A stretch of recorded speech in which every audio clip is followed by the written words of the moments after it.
সালটা যখন 2024 ছিল, তখন আমরা সকলেই একটা মানে বছরের শেষের দিকে আমরা সবাই একটা কথা বলছিলাম যে 2025 এই বছরে আমাদের যা হয়েছে 2025-এ আমরা ভালো কিছু করব, নিজেকে প্রতিষ্ঠিত করব, সফল করব। কিন্তু 2025টা না ঠিক 24-এর মতোই শুধু কথার মধ্য দিয়েই পার হয়ে গেল।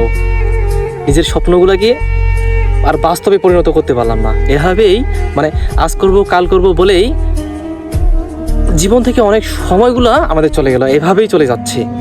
কিভাবে সফল হব, কিভাবে সফল হব বলেন?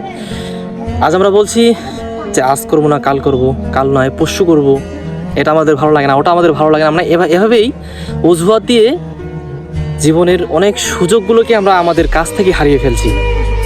আর এভাবেই আমাদের জীবন সামনের দিকে এগিয়ে যাচ্ছে। আর আমরা ছেঁড়া কাঁথায় শুয়ে হাজারো স্বপ্ন দেখছি, কিন্তু দেখেন কর্ম না করলে, পরিশ্রম না করলে কখনো কোনো স্বপ্নই না পূরণ হবে না, কোনো স্বপ্নই বাস্তবে রূপ নেবে না।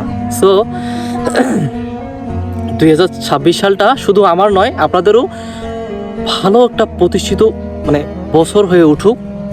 পরিশ্রম করুন, আর শীতের জন্য এভাবে আর শুয়ে থাকেন না। নিজের সময়গুলোকে ওই রিলসের মধ্যে পার করতে করতে মানে টপকাইতে আর শেষ করেন না, নয়তো পস্তাবেন।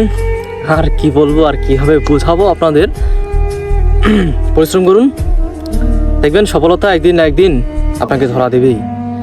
ঈশ্বর প্রত্যেকটা কর্মেরই সবাইকে ফল দান করেন। সো নিজের প্রতি বিশ্বাস রাখুন, ঈশ্বরকেও বিশ্বাস করুন, আর নিজের আত্মবিশ্বাসের প্রতি করে কাজ করুন। সফলতা একদিন না একদিন আপনাকে ধরা দেবেই। তো ধন্যবাদ সবাইকে, নমস্কার, ভালো থাকবেন সবাই।